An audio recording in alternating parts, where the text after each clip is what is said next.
has is Radford University. We are very fortunate to have visionary leadership in Dr. Brett Danilowitz, our next speaker. Welcome, Dr. Danilowitz.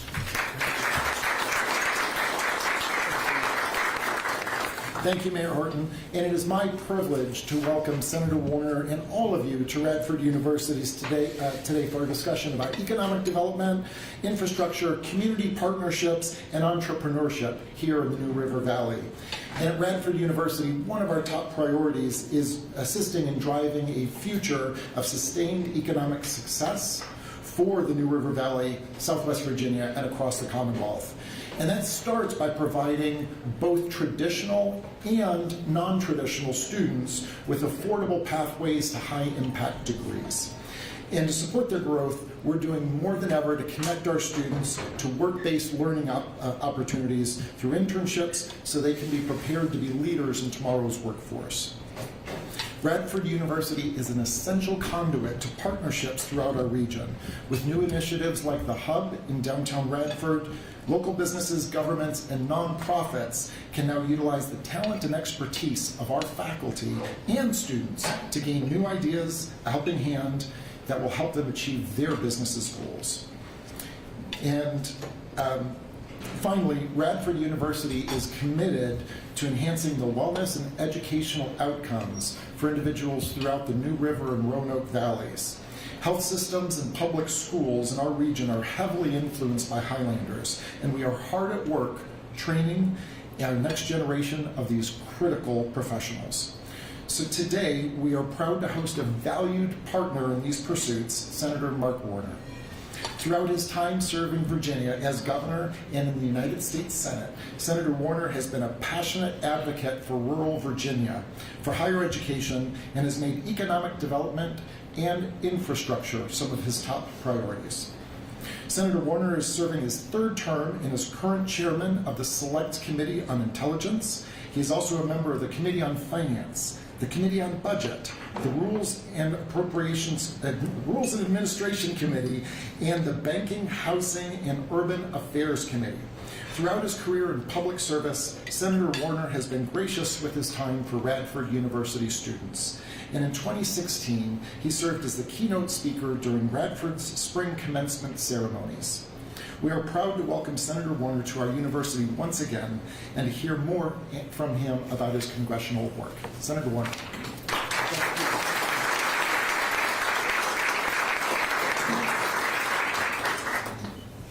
All right, thank you. Thank you, President Danovich, and David, thank you as well. It is great to be back in Radford, great to be back in Southwest Virginia, and boy, oh boy, as a good politician, I will claim the weather today.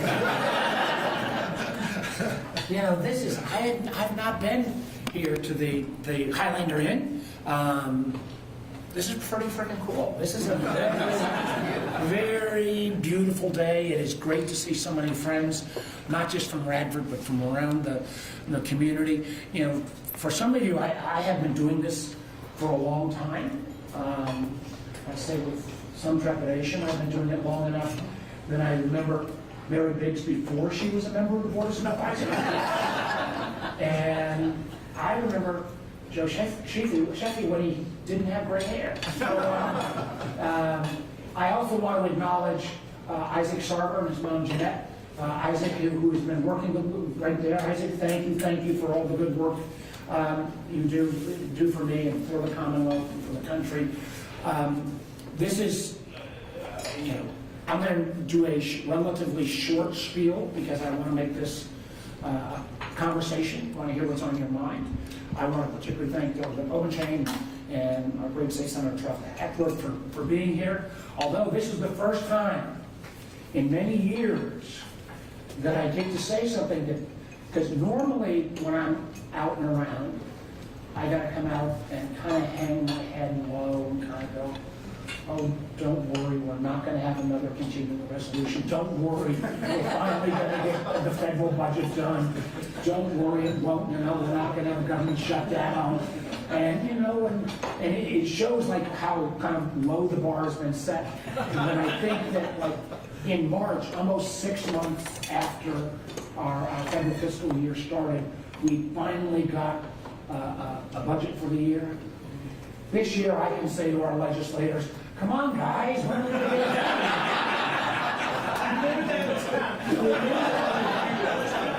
done? It will get done, and listen, we will, I am sure the Virginia way, which is, I think is more than talk. We may wear, different team banners in terms of red shirts, blue shirts, or whatever, but at the end of the day, one of the unique things about Virginia is we still come together and get the job done. I think the governor and the legislature will get it done. Matter of fact, and again, this is a fairly low bar, but of all the states in the country, we are the last state that still has our congressional delegation get together and meet once a month for lunch, and we just talk about, what's in the best interest of Virginia. Now, I think that's good, but I also think it's kind of pathetic that no other states do that.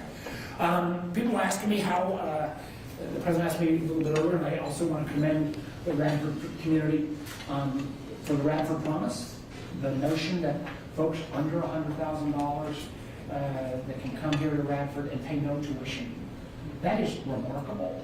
It was not that long ago that a school up the road with slightly larger endowment, I'm not going to talk about tech, up the road, made a promise that way that said for folks under 60,000, that was UVA. The fact that Radford is now gone this much further is a real tribute. And I'm anxious to hear more about the program and see if we can make sure that, frankly, I think if you get copied by other institutions, that would be great. I started this morning with folks who may have, and please, by the way, does somebody want to offer a blessing or something? Because as a politician, I'm going to keep yakking. You guys need to eat. Travis, I'm going to ask you to make the blessing. Sure. Heavenly Father, we do thank you for this gathering. We thank you for the beautiful weather that you've given us. We thank you for the Commonwealth. We thank you for Senator Warner and those that are leading the charge in helping rural Southwest Virginia and our great state. We pray that you bless this food and nourish our body in the hands that prepare it. And we ask, Lord, that you lead us and guide us, keep us safe in our travels. In Christ's name we pray. Amen. Amen. Amen. All right. Start eating, everybody, because I'm going to get nervous about this is the politician diet plan. You guys eat and I talk.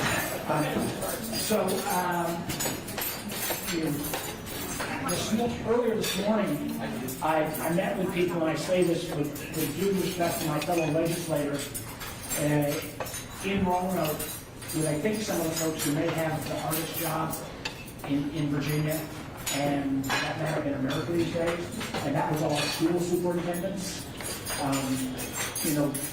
Didn't matter coming out of COVID, where you were on school closure, open, closed, mask, non-mask, you were going to get nothing but grief. And whether you are a school superintendent or a Board of Education member, that is real public service these days. And, it was grateful for their service. As you guys get through the first couple of bites, what I thought I'd do is give you a quick report on the good, bad, and the ugly of what we've been doing in D.C. To kind of echo the Charles Dickens novel, Tale of Two Cities. It was like the best of times and the worst of times. It feels like in many ways, we're kind of at this point where everybody in politics is kind of at each other's throats. And I do think, at times we kind of think, oh my gosh, how are we ever going to get out of these down times? And there are huge, huge problems. I'll be the first to acknowledge. But if you do take a step back, there's an awful lot of good going on in our country and in the economy. I mean, frankly, out of every industrial nation in the world, the United States has come through COVID better than anyone else, and God willing, the Federal Reserve will. I think it's time for them to lower rates, but we may get through this without a recession. We've had 40+ months of job growth. Our unemployment's below 4%. Stock markets at record highs. We've got huge new business growth, and actually the largest growth of new businesses are women entrepreneurs coming out of COVID. It's at a rate that's about 40% higher than it was pre-COVID, and that's something that if we can unleash a lot of potential. We are on the cusp in Virginia. And matter of fact, again, due to the legislature's good work and some federal money, if we don't get the 98% coverage on high-speed affordable broadband in the next 2 years, we've got plenty of money in the till. Virginia's had over $2 billion of federal dollars allocated on broadband, and that will be, I've been pitching this for back to when I was governor, but having that broadband connectivity, I think we all realized after COVID, it's not a nice to have, it's absolutely essential. And while things like the border are a mess, I'll be the first to acknowledge that, we are still the only country in the world where literally people are trying to break into our country to get a little piece of what we take for granted every day. That doesn't mean we don't need a much stronger board legislation. I think we missed a window when, frankly, one of my good friends, Republican Senator James Langford from Oklahoma, had a really strong bill. We have to come back to that, but I do hope that as we navigate the border, we also realize that what we shouldn't lose in that discussion is what candidly is one of America's secret sauces, which is, we're the only country in the world where you can come here first generation and be an American. And that has been to our prosperity. I could move to France tomorrow. I'm never going to be French. And that whole notion of how we keep that sense alive. Doesn't mean there aren't problems, and we'll have a chance to get to all of those. I want to comment on a couple of things that I've been working on.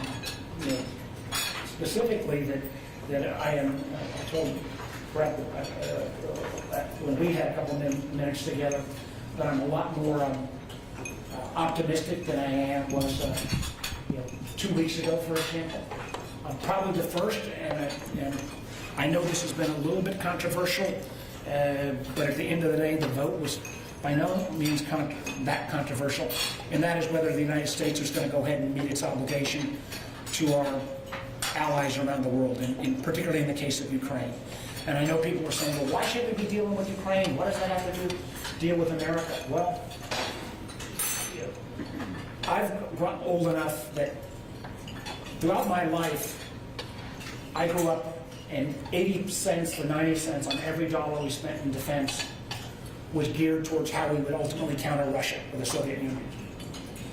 And when Putin brutally invaded Ukraine 2 years ago, I think that very much threatened America's national security, because if we are not able to stop Putin in Ukraine, his next goal will be Poland, Latvia, Lithuania, Estonia.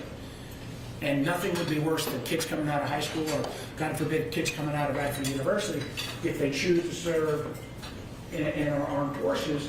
We could see within 2 years armed conflict between America, through our NATO treaty obligations, and Russia, if we didn't push back at this moment in time. And the remarkable thing, and I think this message has not gotten out that much, is that for less than 3% of our defense budget for 2 years running, the Ukrainians, with I think enormous courage, being outmanned, and for that matter, Russia's got a lot more military capabilities.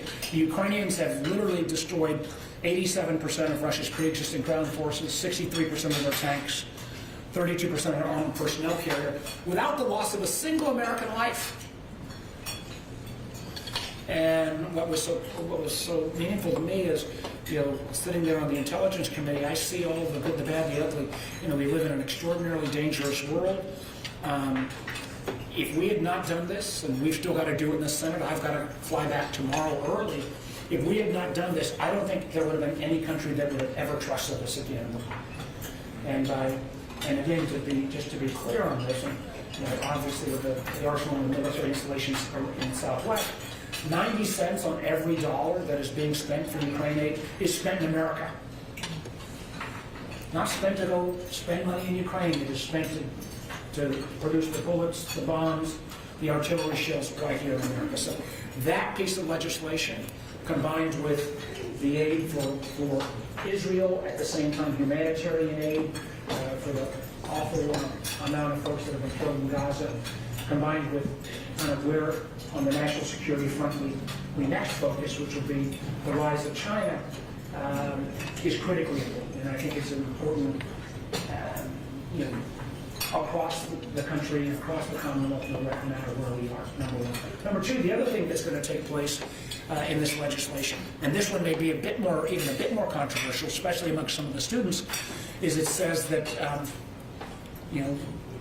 we ought to recognize that China's efforts to try to influence our elections and our politics, not unlike what Russia and Iran and certain other nation states, one of the ways they do that is through social media.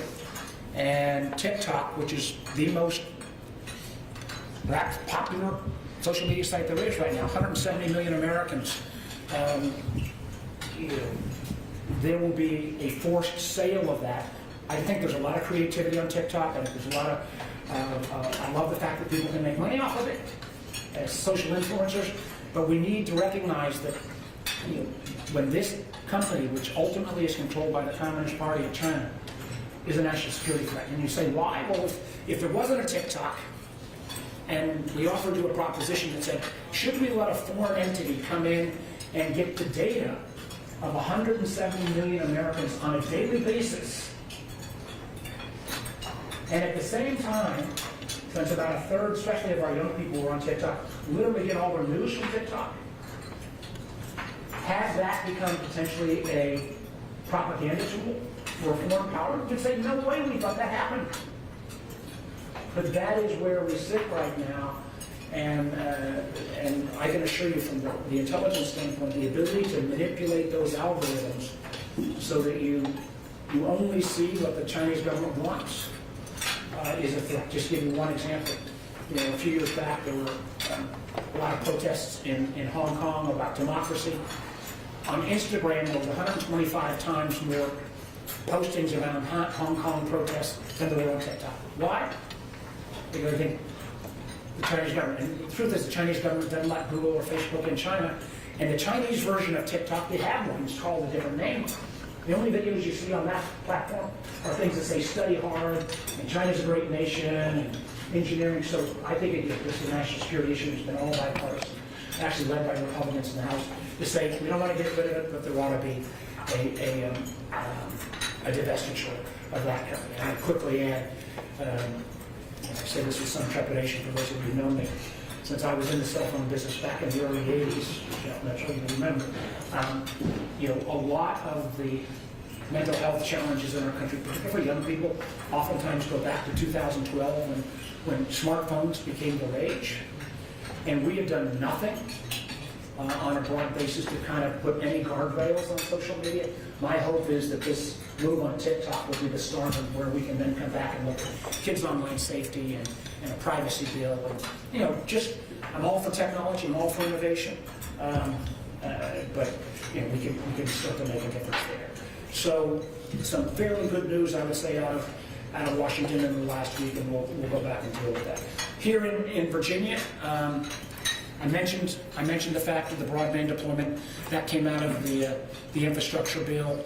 I'm a big advocate of how we move forward on a variety of fronts. The mayor made mention of the fact that, and on this one I'm going to lose about half of you, but you need to hear how I think.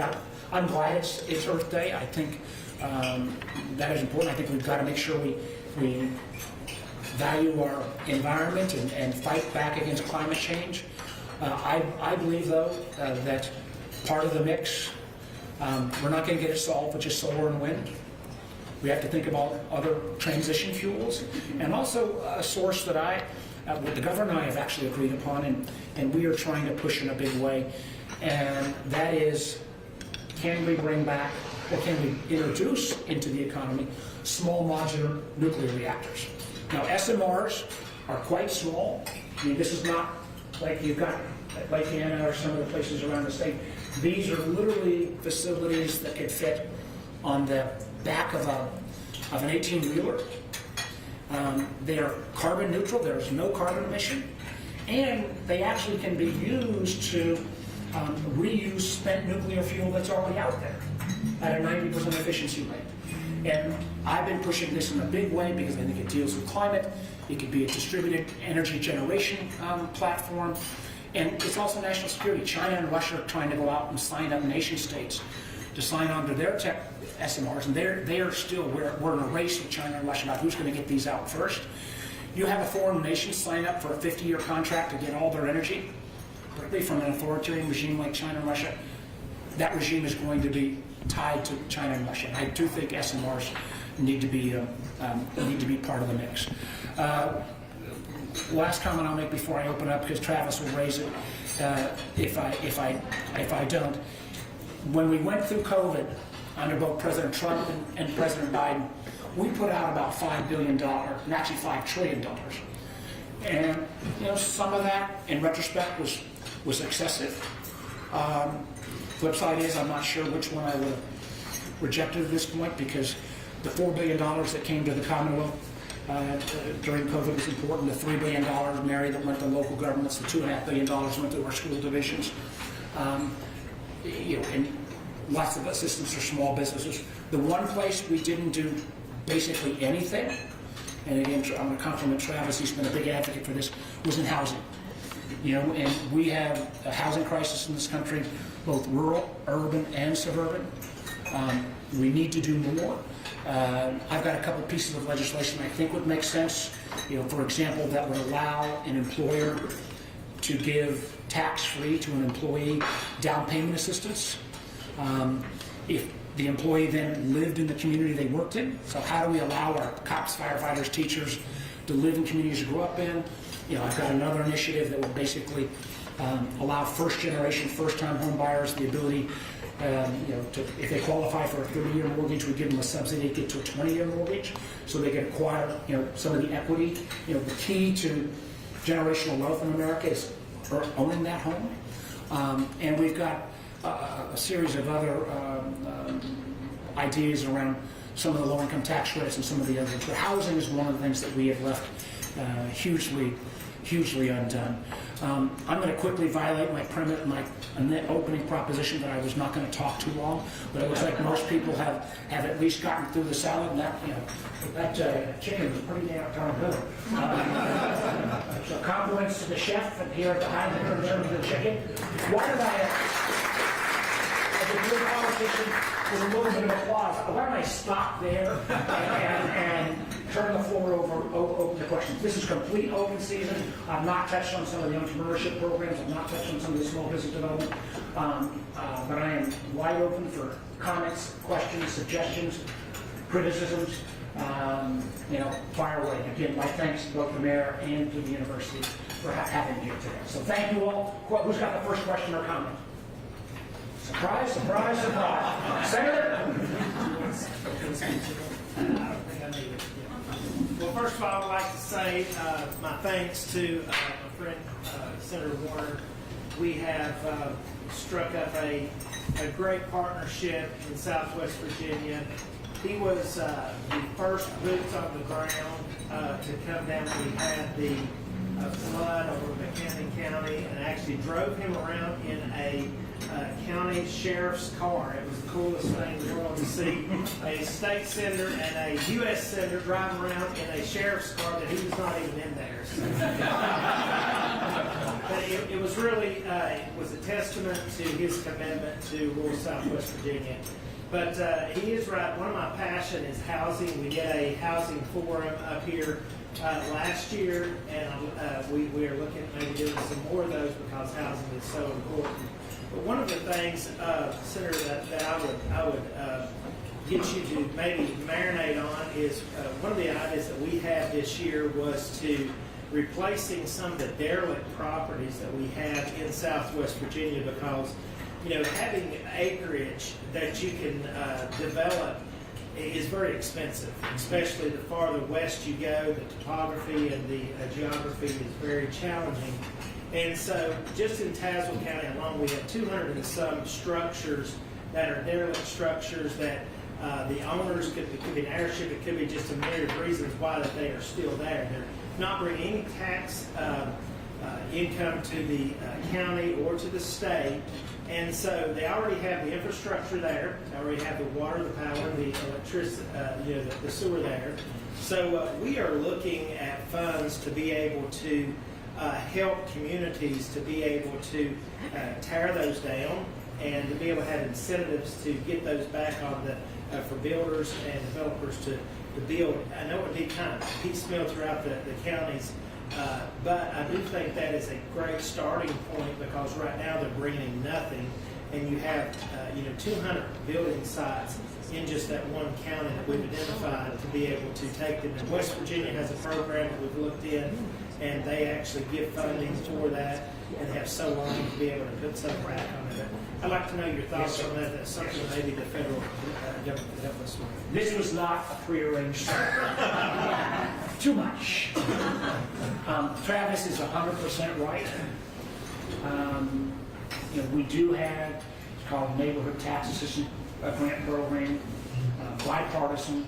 I 100% support the idea, because oftentimes, when you're looking at a development, you say, well, the cost of the land may be cheaper, but you never build in all of the services that you've got to bring to that new site. This absolutely makes sense. I do think we will get this tax credit put in place when we bring up the whole housing package, if not at the end of the year next year. Next year, we frankly got to almost redo the whole tax code, because all of the tax cuts that took place in 2017 all expire. And you got my commitment that I'll be your partner at the federal level to make sure that this becomes part of the federal tax code. Because that's the way. We're not going to be able to do a grant program. It has to be a tax credit program on this initiative. And it would be cool if we could figure out a way, we have a partner, if we in Virginia could have one of the most aggressive state leaning programs that we could bind to the federal. But this is a huge idea. He's been one of the first guys. He's been advocating this for over a year plus. So count me in. Yes, ma'am.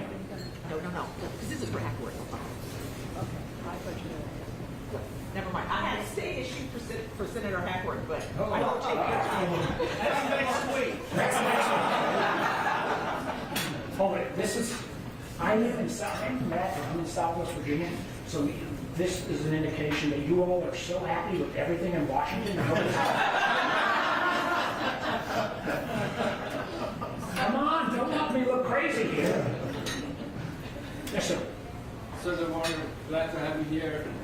This question may be a little bit too premature, but just thinking ahead, do you have any interest for 2028 presidential run? We would love to support you. I kicked the tires on that back in 2005 when I was getting out of being. Yes.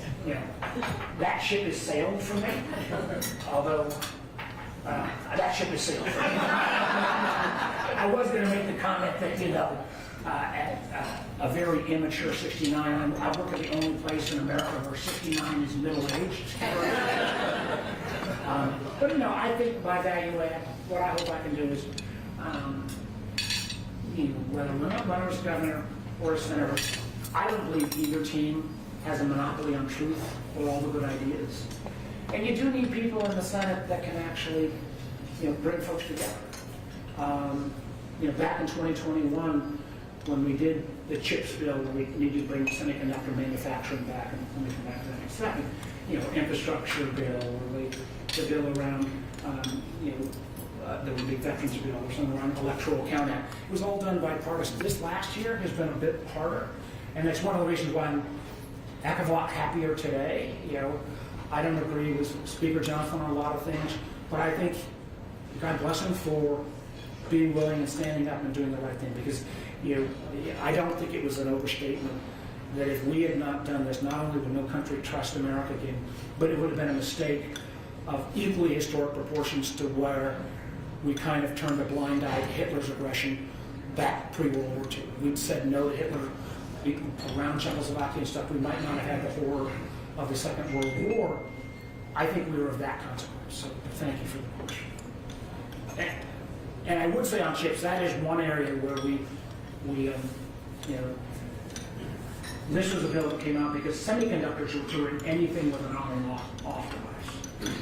And we're going to have the need for chips to go up exponentially. We used to make about, roughly, we invented semiconductor chips in the 80s in Silicon Valley. We used to make 45, 50% of them. We're down to only making 12% in America. And in terms of advanced chips that go into, our jets, our spacecraft, or advanced defense, we make zero. We're all made in Taiwan. And when you think about why is Taiwan interested, if China were to take over Taiwan, or even put a embargo around it, much of our industries would fall apart. And again, with John Cornyn, my Republican senator from Texas, we got $52 billion. That's the good news. We're building a facility. Not so good news is we have not been able. We've gotten a couple of small wins in Virginia, but the governor and I have got a few things cooking where I hope we can get more of those opportunities, and frankly, more of those opportunities west of Roanoke. Yes, sir. Speaking of chips, also people talk about batteries, but no one ever talks about electric motors, which is, I would consider something like a stool.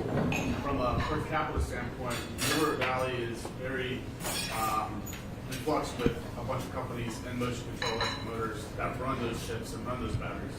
What from an economic development is being focused on manufacturing for electric motors, motion control? I think on electric motors, and candidly, I get some of this mixed up. I think there is the 45Q tax credit, but let me, I would welcome a presentation on kind of how many companies are working on electric motors here from, not just New River Valley, but from across the region. And I do believe there are existing tax credits that came out of the so-called IRA bill. But if there was something more that I can do, I'd be happy to work it. Again, I'm on the finance committee, and that's where we make the sausage on all of the tax code. So to your point, and our friends from Oronzi here are a great example. How can we reshore more manufacturing, more 21st century jobs here in the New River Valley with federal support? That's what we want to do more of in Radford and across the New River Valley. I think what has happened, and on a macro basis, we kind of went to sleep with the switch for a while as all our manufacturing left. And I'm not against trade by any means. I think, a global trading regime makes sense. And for a long time, particularly with China, we turned a blind eye as China took industry after industry. And let me be clear, back in the early 2000s, I wasn't against that. Matter of fact, I led trade missions to China, and I encouraged, cross-university collaboration. But starting in about 2013, President Xi, the current leader in China, he basically shut down any major efforts to say that China was going to have a free economy. As of 2016, they said every Chinese company, at the end of the day, their responsibility was not to shareholders or customers, but was the Communist Party first and foremost. They put it in the darn law. Secondly, China has been stealing intellectual property $500 billion a year. And we even saw in many of our universities, Chinese students, and I'm not blaming the students, would come over, but they would get threatened by the Chinese CIA equivalent. They're saying, if you don't bring a thumb drive back, your mom or dad or grandma may be in trouble. And we had, virtually every major university had, we were opening investigations. FBI opens 2 counter-espionage investigations every day against China. Now, how does this tie in now? Well, a lot of American companies were making so much darn money. One of the most frustrating things that I dealt with was starting in 2017, bipartisan way with my friend Richard Burr from North Carolina, we would have what we call classified roadshows, where we bring in industry sector after industry sector to hear how they were getting stolen from and how they needed to start thinking differently. Pre-COVID, and I say this is a form of venture capital, private equity companies in America wouldn't even come to hear the pitch. You talk about what I think almost unpatriotic. Now, post-COVID, when China so overreacted and they shut down everything, we have a window now to bring this back. Part of it is driven by things like the IRA, which has tax incentives. Part of it is driven by, kind of the recognition. And it is unfortunate some of the information is still classified about what TikTok and others are doing. But I think there was a complete sea change from the manufacturing standpoint to say, look again. And what is going to happen, I've had a number of our major Fortune 100 CEOs, they just all came back in. She tried to bring them back in literally within the last 2 months. And he's got a demographic problem because, China cut off the birth rates, and so they got a problem there. And they have so overheated their whole market on real estate, they're building, towers that nobody moves into. That what he has basically decided is, rather than trying to restructure, he's going to put pedal to the metal in terms of trying to flood the market with cheap Chinese goods. We've already seen that in areas like solar panels. America used to control that whole business. We're seeing it increasingly as we compete with batteries for electric vehicles, or even just the electric vehicle itself. I don't care how much tariff you've got. If China can dump $12,000 electric vehicles into Europe or America, we can't stay competitive. So we do need to onshore that back. We have put more tax, and that's why I need to get more detail on the electric motors itself. I think that in terms of tax incentives, we've put together about the most forward-leaning package possible. So I think, I'm not sure there's going to be more specific tax incentives on reshoring. We've kind of set the table, and frankly, the Europeans are all mad at us because we're taking stuff from them as well as from Asia. What you got to do is work with me and with our friends at the state level on specific companies, and we've got 3 or 4 good announcements in the queue that are coming up, but getting them, frankly, west of Blacksburg is still a bit of a challenge, and we almost got to work on them problem by problem basis. Mary?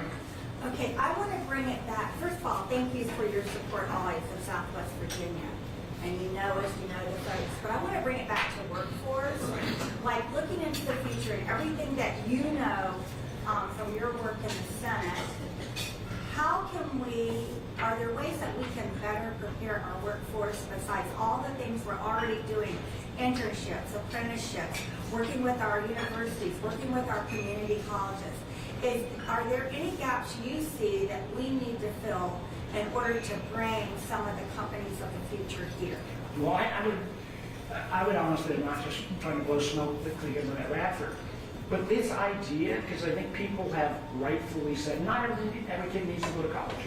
Right. Career technical education, most of us in this room have been advocates for it. I think we need to continue. But the idea that you can come out of it with a 4-year degree with no debt, that is a game changer if we can roll it out in a major way. Because candidly, for a long time, and it's happened under my time and happened under everybody's time, higher education costs went up so much higher than inflation. And instead of ever trying to figure out how to constrain those costs, what we basically said is, we're just going to make it easier to borrow money. And at some point that came to a head where people didn't want to get that much into debt. Matter of fact, where I differ, many areas I differ with the president, rather than forgiving student debt, what I think we should have done pre-COVID was, or during COVID, we should have refinanced all student debt to under 2%.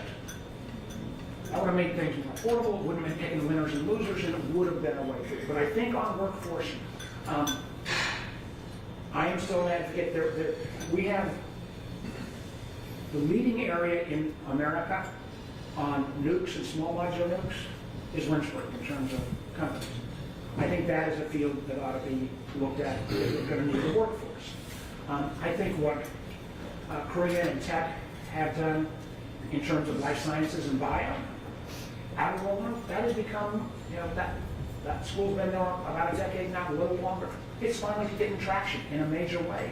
And across the whole field of life sciences, bioengineering, AI uses with bio, I would drill deep in what Radford did with the Jefferson College.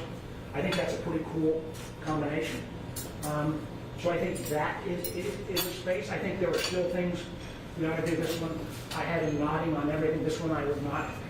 The president probably wouldn't nod it. I think we need to change Pell Grants so they're not just available for full semester classes, but they're available for technical training. So it doesn't have to be button a seat for a whole semester. And then when at the end of the day, I think on a lot of the workforce, it shouldn't be dictated by Washington.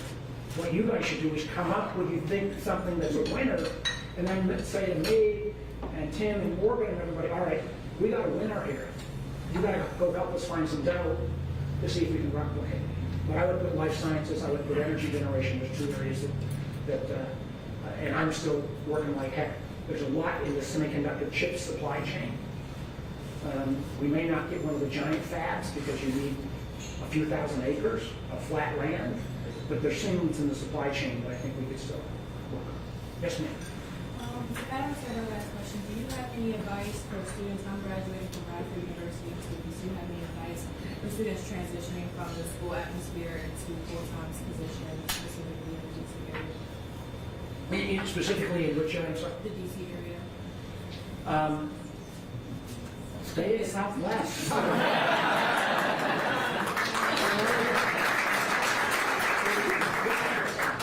I'd be happy to give some information to some of my folks. But they've still got huge amounts of unfilled jobs all across the country.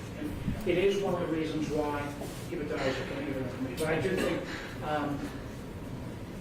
I don't think it is an overstatement to say that broadband will be the ultimate game changer still. Because, and we saw this during COVID, you've got to go down to the Hardee's to be able to do your homework or get connectivity. You're not going to stay. And I'm not saying broadband is going to be the guarantee of success, but if you don't have it, you're not even going to get looked at as a location. And I do think, I can tell you, you drive down, especially on Fridays in DC, and you're kind of in a ghost town. I'm not sure people are all going to move back to the city. There is no place in Northern Virginia, I live in Northern Virginia, that offers anything like this. And what we need is we just need one or two wins. The problem has been a lot of ways in the past, and it was my old industry, venture capital. They would say, somebody comes out of tech or out of Radford, and if they grow a little bit, they say, why don't you guys move to Fairfax? Or why don't you move to Silicon Valley? If we can get a couple not to move, one success begets another. Long answer. Also, if you're still know about, talk to us. Others, please. Senator, EPA recently banned methylene chloride and even enclosed loop systems, and there really isn't an alternative for it for use for industry. How do you grade the EPA right now, their ability to work with industry to try to create solutions outside of just these decisions that are just crippling? I would give them, and methylene chloride, I'm not familiar with. I think sometimes they don't see the forest for the trees, and they think about a lot of these regulations in an isolated manner. I mean, we do need to move to cleaner environments, Earth Day, but I would, on some of these, the actual EPA administrator at this point, this guy Michael Reagan, who used to be from North Carolina, was the North Carolina EPA administrator. I've actually found him more reasonable than many in the past. And this is, again, an area where I can't guarantee we can get something done, but this is where, as you see a red come on, that's over the top, please share it with us. And at least with this EPA administrator, we've sometimes, but I would not give them I sure wouldn't give them an A or B. Thank you. Others, please. Probably need the microphone. Thank you. I'm the museum director here at Radford, and one of our concerns is about heritage tourism and preservation dollars. I know that economic development talk has been a lot about business, but tourism is a very important factor. Something else that I've heard mentioned quite a bit is tax credits, tax incentives, but for a lot of the organizations involved with historic preservation and such, we're nonprofits or owned by localities that don't really benefit from tax breaks. Are there any opportunities that you see down the road for further funding to come towards these kind of bricks and mortar projects? Well, first of all, I 100% agree that, the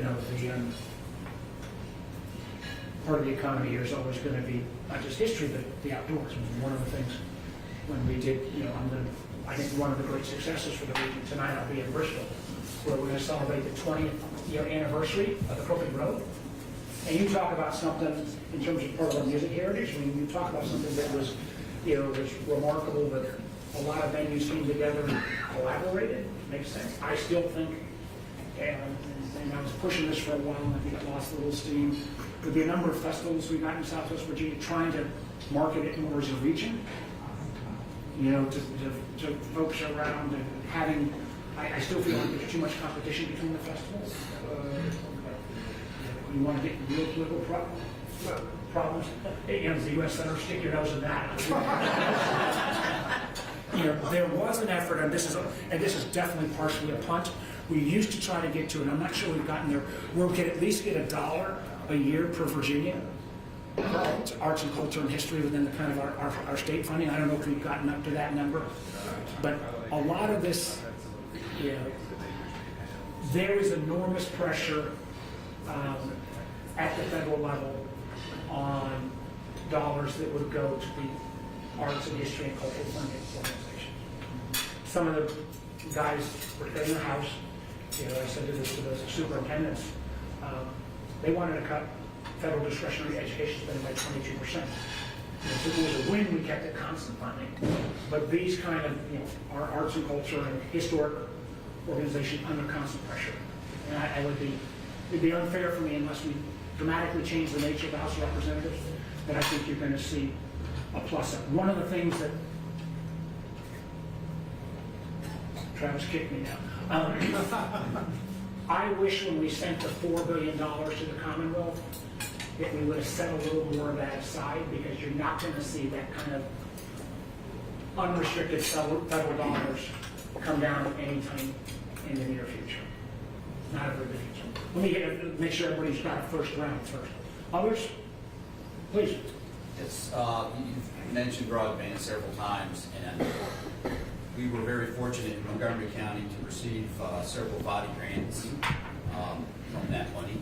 And we have run into, I think it's a statewide problem, but even here locally, one of our grants, we've been sitting on it for 2 years because the companies are having a problem. And we had partnered with Appalachian Power, which was a great thing because it gave access to all the homes in the area. But we've run into this issue with make ready, getting the poles ready. So, and it may be partly due to the fact that Virginia is on fire with trying to set up broadband everywhere.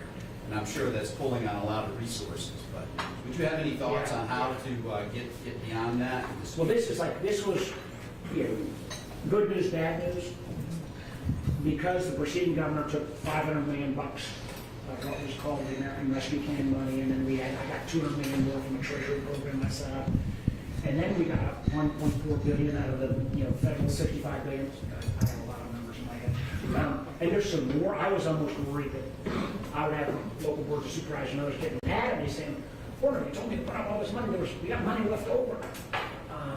And use your local match along the way. The problem, as you said, is that we're first out of the chute. And I'm going to do it. This one I have an absolute right. Federally, I can't do anything on that. The state, I thought there was because I think there was a deal, they did work out a deal, because there was, and I do want to compliment the legislature again. We were one of the only states that said, not only can we use the utilities for middle mile, but we'll allow the co-ops to use the last mile, because what we've seen in the past, many times in the past, the federal efforts to do broadband mostly stunk, because oftentimes we would go hire a group of entrepreneurs that didn't know anything about a network, and we'd piss away the money. That's a technical term, ladies. So at least putting in place this ability to partner has been helpful. That being said, we do have still under that, there are companies that aren't going to be delivered on time. So I've been trying to get the Commerce Department and others to say we should have some backup entities that have a history of getting things done that could come in, because the last thing in the world we want is you to lose the money. But on the polls, Travis, do you want to speak to that? So what happened, Steve, was when they went to attach these poles, what we found was AV, or the provider, that pole owner would say, these poles are 50, 60 years old. They can't support the additional weight, or things like that. So they was asking the provider, the installer, to upgrade the pole. Within the the installer came and said, well, wait a minute, you know, we got this money to do this, but where's the money to put to help upgrade the pole? So they was blaming that the installer had to pay for it. The installer said, no, it's your pole, you didn't pay with it. It came to General Assembly. It was a big fight. We all sat down and figured it out. It's kumbaya, hopefully. So we did get that fixed. That was one thing that we needed that fixed. Yeah, and I kind of split the baby, and that's what needed to happen. And this was a big issue. There's also, you know, the area where you can blame me is, and this I'm thinking more down on the south side, like with the Blue Ridge Parkway, is having enough people to get the permission to go ahead and dig through federal lands and federal park service. And the problem, quite honestly, was the Park Service would only have a couple of people doing it. If you're still having problems with the federal land and the Park Service and stuff, let me know, because I think we have harangued and harassed and threatened, since one of the things, I've got some juice there because, again, even in President Trump, I got about $6 billion to help deal with the national park backlogs, which is, we in Virginia got some of the most money of all, but, so I could help on the parkland, Travis will help on the. How about the railroad? You got any pull back? Actually, on the railroad right of ways, I'm no longer on the Commerce Committee, but they, yeah, if you got issues on railroad right of ways, as well, please let me know. So you talked a lot about broadband. I think it's going to be really significant for the impact on rural healthcare. But I was wondering what you're working on currently in the state or federal level for access to rural medicine. Well, the first thing I'm trying to do is make sure that all of the changes that were put in place with COVID in terms of telemedicine and the ability to get reimbursed don't go away. And the truth is that you know, we need to have those services, especially mental health services. I think patients may prefer.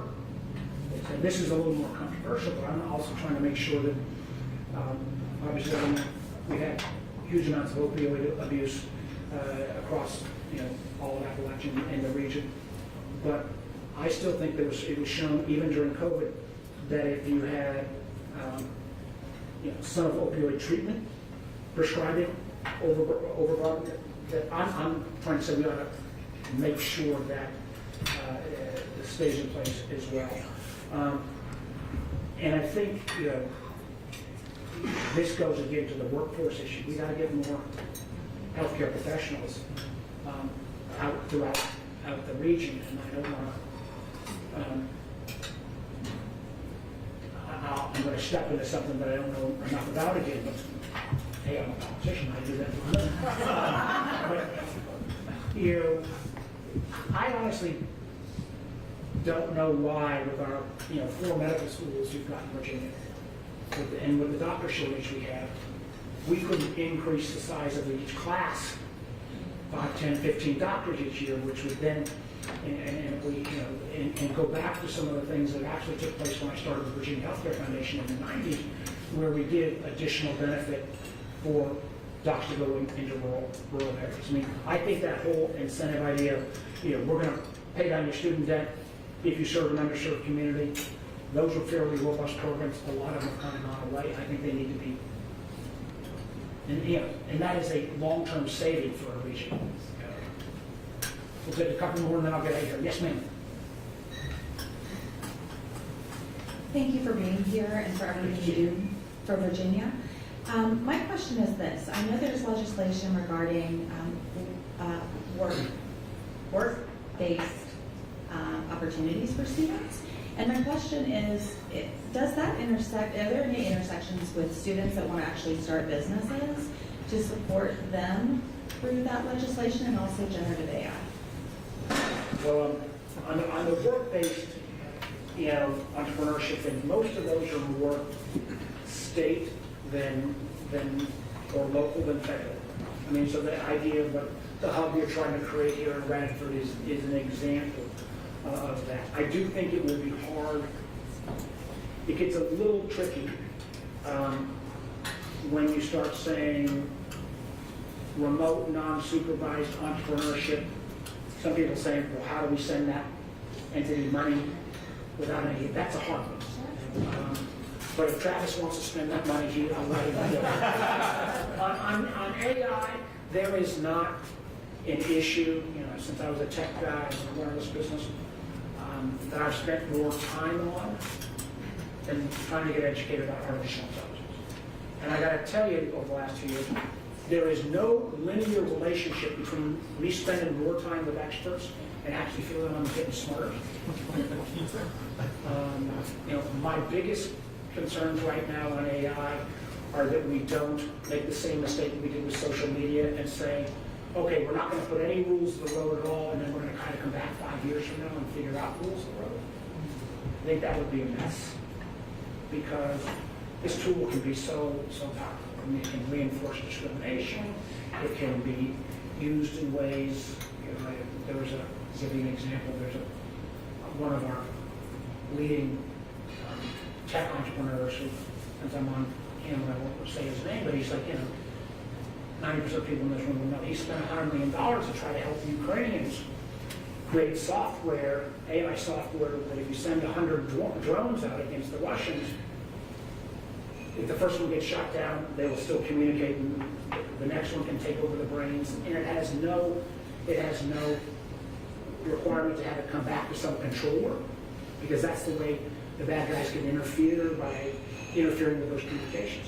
That's really interesting in terms of a military breakthrough, but it also means you've just created maybe the first weapon with no human control. So how we think about this, and for those of you who've used ChatGPT, Sam Altman is one of the guys who've helped educate me. He's the head of OpenAI ChatGPT. He says the next version is going to come out in June, and it's going to blow away what we've seen in the past. So figuring out how we get this right, I am particularly concerned about interference in our elections in the public markets. I'm amazed that there's not been more stock manipulation already done in terms of somebody's face or voice that's not their face and voice, manipulating the stock or creating a series of fake posts about products that were in elections. I mean, I am really worried about foreign interference in elections this year. One, because it's really cheap to do. Two, because there's a lot of Americans that unfortunately now believe a lot of stuff on conspiracies. Three, there was a law case a while back that luckily they changed the guidance. We didn't even have social media companies talking to the government. So if the Russians were doing something, used to be they'd share it with the FBI. The FBI would then say to Facebook and Google and others, Twitter, be careful about it. And then you got AI, because AI can do this at speed and scale in a way that we got enough differences in our country, other than having foreign countries having Travis or my face and our words, but not being our words. And how do you know? So I'm not a kind of a rambling answer, because I don't have. I've got bipartisan legislation around market manipulation, and trying to say that if you see a TV ad or a radio ad, there ought to be what's called a watermark on it if that ad has been manipulated by AI. But boy, oh boy, there's not a sense of urgency. And my hope, again, trying to stay optimistic, is if we can go ahead and take the action this week in the Ukraine bills. There's a TikTok as well, they all got rolled into one. That'll be the first time, at least in terms of social media or indirectly AI, that we put any rule in place. And it's again just geared towards TikTok and just because of Chinese ownership, but it might mean we got to break, because this is going to be, there's no Democrat or Republican view on AI. It's just how do we take advantage of this technology's upside without finding ourselves in a very scary place. They're giving me the hook, so let me just thank everybody again. I thank the university, I thank Dave, I thank the town, the city, and I'll just kind of close right into that. There are challenges, but there's a lot more of us like Travis and I that we may have disagree on 60% of our stuff, but that doesn't mean that we can't agree, though, on a whole bunch of stuff. And there are many of the men and women I work with in both political parties, and still to the core want to do the right thing for our country. And I really do believe that this kind of breakthrough that the Speaker, by putting the legislation on the floor, all four of these bills, he had four bills. One was a TikTok, one was a China bill, one was the issue of Gaza, one was Ukraine. All four of them got over 300 votes. That's like 3/4 of the House. So there is more agreement than is portrayed. And with all the challenges that are in this country, I wouldn't trade our place for anyone else in the world. We are still the ultimate national, international leader. Without American leadership, the rest of the world wanders. And again, back, we didn't get a lot under the border. The border, we do need a lot better controls, and we need to have a process that doesn't allow people on catch and release on things like amnesty. But the reason we have that problem is people are literally dying to try to get a little piece of what we have. I'm a big believer. I'm very pro-India. I chair the India caucus. I was kind of getting on the Indian foreign minister about, you guys need to get off the, the ambiguity about, Russia and stuff. And to the remark, I don't know a single Indian that wants to immigrate to China or Russia. So, on a beautiful day like this and a beautiful Earth Day like this, think about how many blessings we've got. Think about we live in the greatest country in the world, and I believe the greatest state of that country. And keep the faith. Thank you all very much.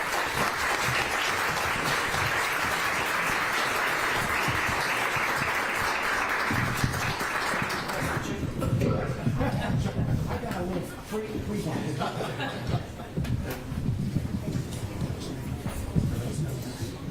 Thanks, everybody.